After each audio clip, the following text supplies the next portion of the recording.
Hi friends, we have discussed about electromagnetic waves, their behavior,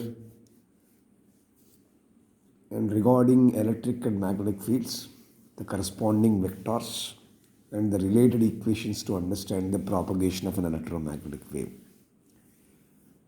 Now, in the current day technology, we can use these electromagnetic waves, of course, light is an example, for communication, to send information either in an audio information or an audio signal or a video signal or a bitmap or a picture, anything you can send through light wave as a carrier information.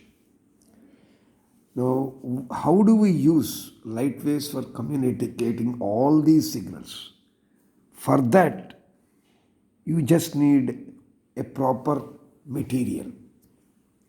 You need a material to send this, or you need a guiding medium. What that guiding medium will do? You need such a proper material or a guiding medium for the information carrying light waves. Right?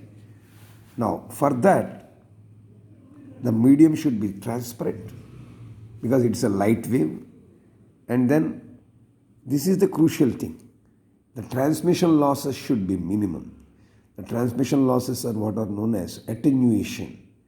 So we need a thin medium, or a medium should be transparent medium. Transmission losses should be minimum. For making it to be minimum, the medium should be thin. So when you combine all these characteristics into one such single medium, it becomes something what is nowadays people are using as fiber optics. You can call it as fiber optics or optical fiber medium. So this is something called guiding medium. Otherwise, that's why it is called waveguide. Optical fiber is nothing but a waveguide. It is a thin material. It is a transparent material. It should minimize the transmission losses. It should be a proper guiding medium for the carriers carrying light waves, for the signals to be transmitted from one form to the other. So when you combine all these characteristics into a single statement, that becomes the definition of optical fiber or fiber optics medium. So that is what I tried to combine all of them into a single statement. Look at this. Optical fiber is nothing but a thin, transparent guiding medium or a material which guides the information carrying light waves. Understood? Now, in this chapter, having understood the definition, we shall try to understand what is the working principle of optical fiber, under which conditions light can be properly propagated through optical fiber, and what is its structure, and how an optical fiber can be constructed, and what are its dimensions, and what are the things involved in the design, how many types of optical fibers are there, what are their characteristics, and how do we reduce attenuation losses, and how communication can happen through fiber optics environment, and what are the advantages that are there in using optical fibers in communication, and what are its applications in various fields of communication with respect to optical fiber. That is what we are going to discuss in this chapter.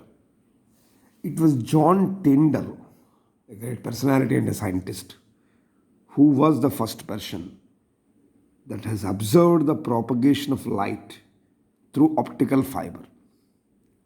He observed that it will be in the form of total internal reflection.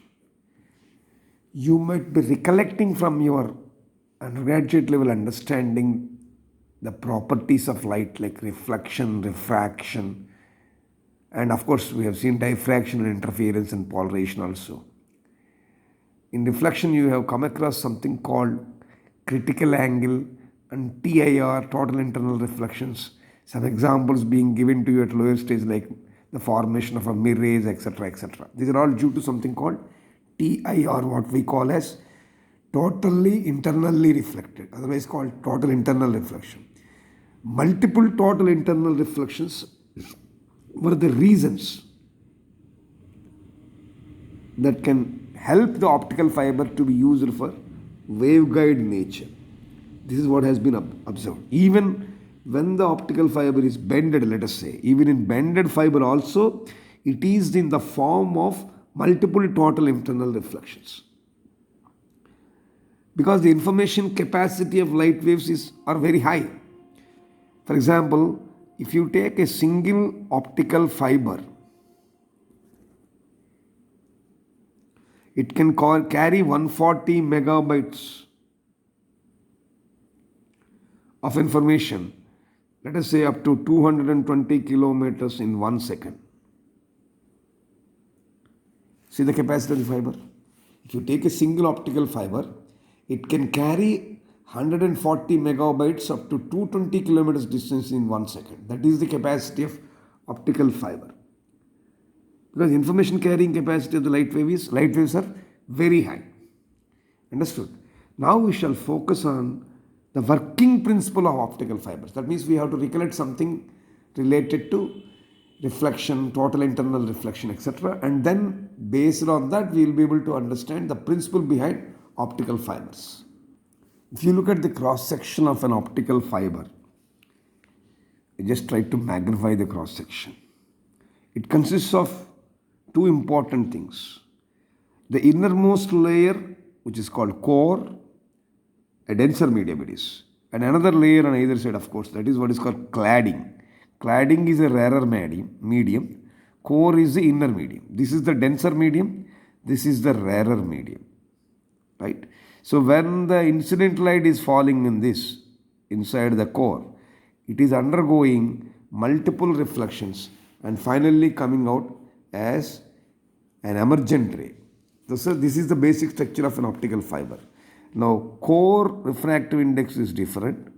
Cladding refractive index is different. You know that refractive index is represented either with an alphabet N or mu. So you have two different media here. Core, the denser medium with refractive index N1, cladding with refractive index N2. So this is the basic structure of optical fiber. There is an incident angle. If you draw a normal here, you have an angle of incidence, angle of reflection. And we use the Snell's law to obtain the working principle of an optical fiber. With this background, we shall try to understand the phenomena, how it works. So we'll take different angles of incidence, different angles of reflection, and when this total internal reflection that can happen. So we'll come across a concept called critical angle, and what will happen if angle of incidence is less than critical angle, and what will happen if angle of incidence is more than critical angle, and how that it works we shall see now. See the first case. When the angle of incidence is less than the critical angle, this is, let us say, core, and this is cladding. This is having its own refractive index, and this is also having its own refractive index. N1 and N2 are refractive indices. So when the angle of incidence is less than the critical angle, the light ray refracts into the core. Right? Now let us increase the angle of incidence and see what happens. Now in the second case, when the angle of incidence is equal to the critical angle, then the ray traverses along the interface between the two media, along the interface of the core and cladding. So where the angle of refraction is 90. So the angle of incidence where the refraction of angle is 90 is what is known as critical angle. And the refracted ray itself is the critical ray. So the angle will be 90 here. This is the second case. The third case will be further modified. When you look at the third case, when the angle of incidence is greater than the critical angle, the light ray is no longer refracting. Rather, the light ray is reflected back into the core and undergoing TIR. This is TIR. Here in both earlier cases, it is entering from one medium to the other. The moment the emergent ray is coming through the other medium, it is refraction. Here it is refraction, here it is refraction, more or less. The moment it is further increased in the third case, there is no refraction. the entire light is getting reflected into the core. So this is what we call as TIR, or totally internally reflected, or simply sometimes people call it as total internal reflection, TIR. Therefore you can summarize, this is normal refraction, this is critical refraction, this is total internal reflection. This is normal refraction, this is critical refraction, and this is TIR, total internal reflection. Clear? So with this background, we shall see what we can obtain. You have two different media like core and cladding. So for the core and cladding interface, you have different refractive indexes NY, N1 and N2. Now our angle of incidence is I, angle of refraction is R. Now you apply Snell's law. Do you recollect Snell's law? Sin I by sin R equal to mu. So you apply this Snell's law, what we will get is N1 sin I is equal to N2 sin R. This is the result of applying Snell's law to the core cladding interface. Suppose in this equation, when I is equal to theta c, which is the critical angle, for critical angle R is what? R is 90 degrees only. Now you apply this concept here. So then this formula will become N1 sin, instead of I you apply theta c, is equal to N2 sin R you apply 90. So you will be left with N1 sin theta c is equal to N2, because sin 90 is 1. So from this you can find sin theta c as N2 by N1. So here N1 is greater than N2. So what is theta c? This will become 1 by sine, therefore sine inverse. Sine inverse N2 by N1. This is the condition for critical angle. Hope you are clear about this process. We shall try to see the application of this inside of a fiber and understand the conditions for propagation of light through optical fiber. See what is happening here. When the incident light makes an angle greater than the critical angle at the core cladding interface at the upper part, it will be reflected down into the core due to total internal reflection. Right? And again at bottom what is happening? When the reflected light again strikes the core cladding interface at the bottom of the fiber again, it will be reflected up due to total internal reflection. Thus, what is happening? The propagation of light will be in the form of multiple total internal reflections through the fiber. I am repeating. Depending on the incident angle only, all these things are happening. When there are two types of interfaces here. This is cladding, this is core. Therefore, this part in the upper side is the core cladding interface. At the bottom also, this is again core cladding interface. Here there is one core cladding interface. Here there is another core cladding interface. Both on the top side as well as on the bottom side. Now let us see what is happening here. When the incident light makes an angle greater than the critical angle at the cladding core interface at the top of the fiber, it will be reflected down into the core due to total internal reflection. Understood? Now, again, for this interface, this is the incident light. So, when the reflected light strikes the core cladding interface at the bottom of the fiber again, it will be reflected up due to again total internal reflection. So, that is continuing. That means what is happening? The propagation of light will be in the form of multiple total internal reflection through the optical fiber. This is what is happening. Let us understand the fiber structure and construction. The inner side of a fiber looks like this. I tried to just magnify it to see. Basically, these two put together, this is fiber. Let me explain this. In optical fiber, we know that it's a thin, very thin, flexible thread of transparent plastic or glass in which light is transmitted through multiple total internal reflections. It consists of a central cylindrical layer known as core, surrounded by second layer called cladding. Core and cladding put together is what is known as optical fiber. Light is transmitted within the core. The cladding, what you are seeing here, keeps the light. The purpose of cladding is to keep the light within the core only. So therefore the cladding keeps the light within the core because the refractive index of cladding is a rarer medium base 4. So the refractive index of cladding is less than that of the core. That is, core acts as a denser medium and cladding acts as a rarer medium.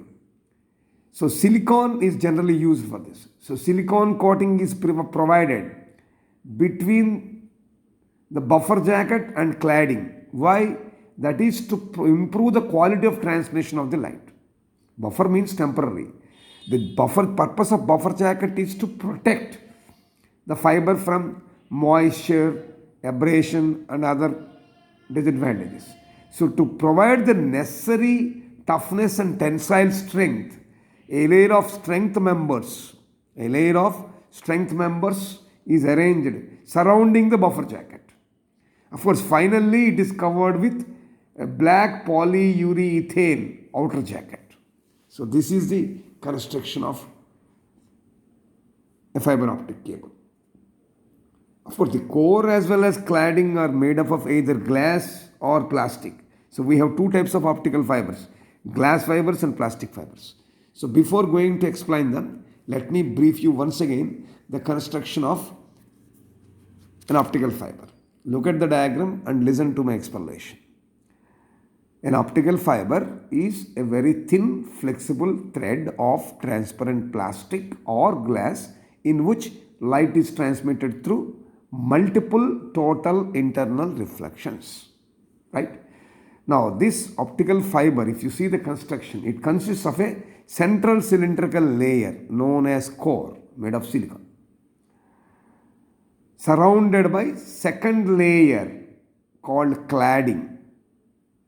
These layers put together are known as optical fibers. All this is covering only. This is the main thing. So light is always made to transmit through core only. The purpose of cladding is to keep the light to confine itself to the core. So therefore that means the cladding keeps the light within the core because the refractive index of cladding is less than the refractive index of core. That means core is acting as a denser medium whereas cladding is acting as a rarer medium. So silicon coating is provided between the buffer jacket and the cladding. That is, in order to improve the quality of transmission of light, silicon coating is required. What is this buffer jacket I am talking about? Buffer jacket is nothing but a protecting mechanism. So the buffer jacket purpose is to protect the fiber from moisture and abrasion. So to provide the necessary toughness and tensile strength, a layer of strength members is arranged. Another material which will help it to increase its toughness and increase its tensile strength. Strength members is arranged surrounding the buffer jacket. And finally, outer jacket is nothing but a black urethane outer jacket.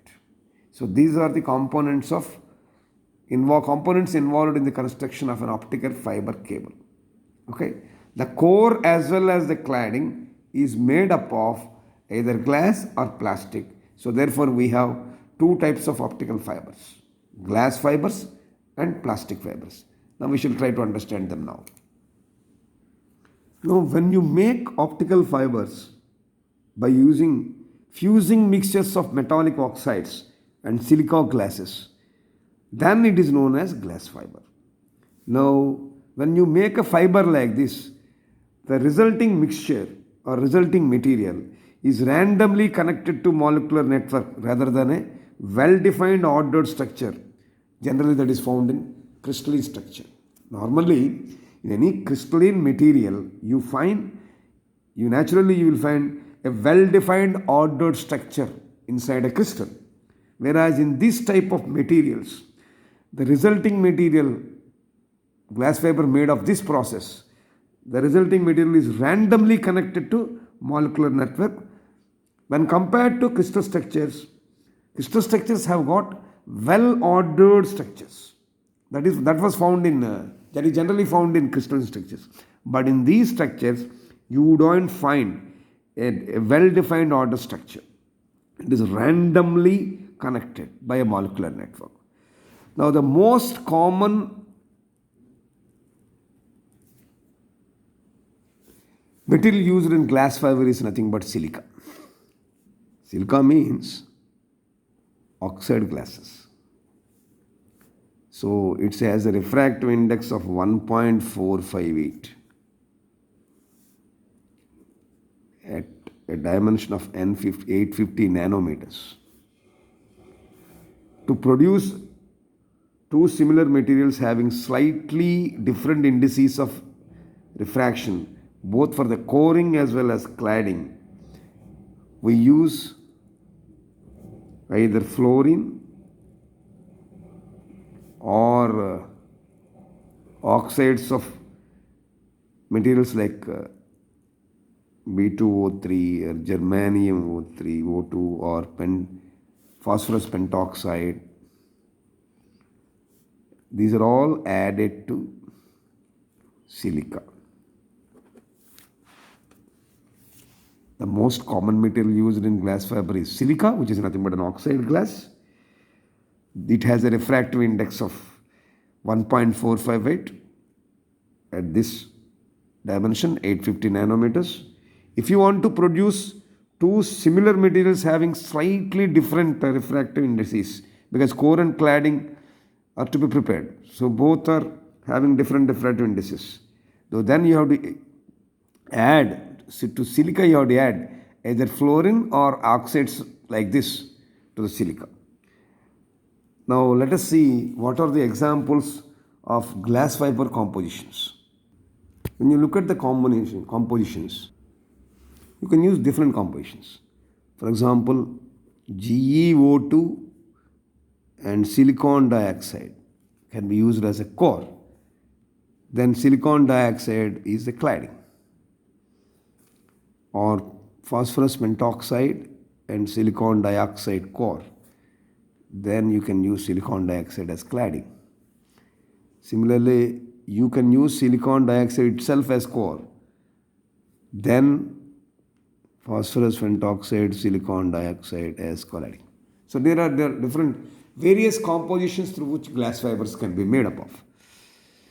So you can take another example also. Another type of silica glasses, if you see, are nothing but, let us say, low melting silicates.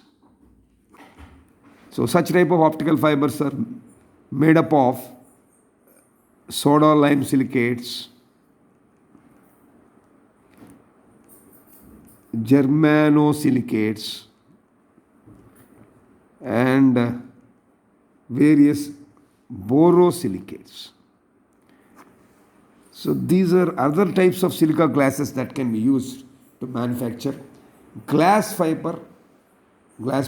optical fibers. Now let us see how different plastic fiber is from this.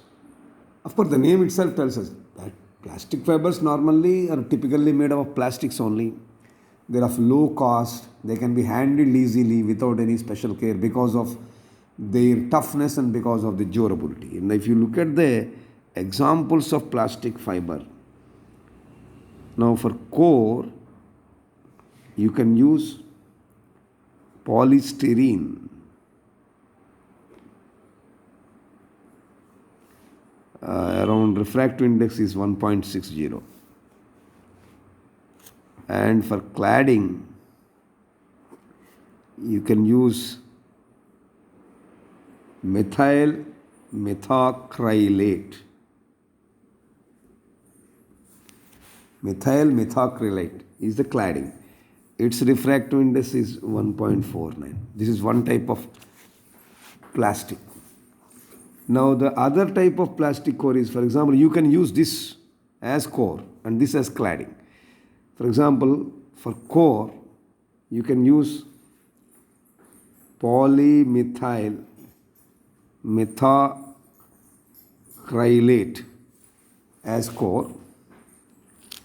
Of course, refractive index is 1.49. And for cladding, you can use its copolymer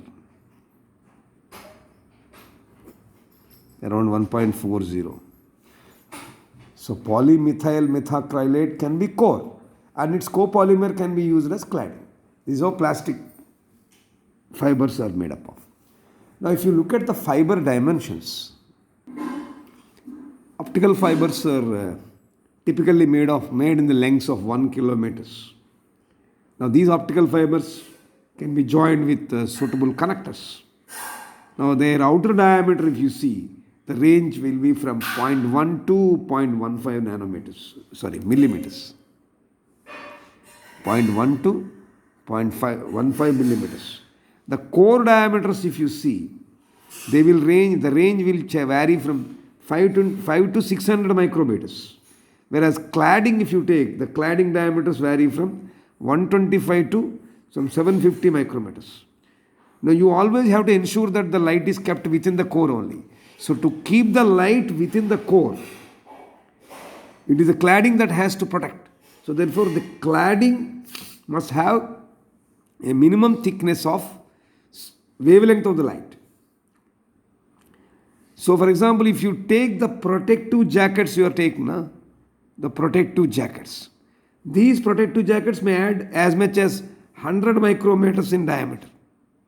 In the fiber's total diameter, the protective jacket contribution itself is 100 micrometers. The fiber dimensions are such that inside the fiber, light gets total internal reflection at the core cladding interface. So this is what is to be understood as fiber dimensions.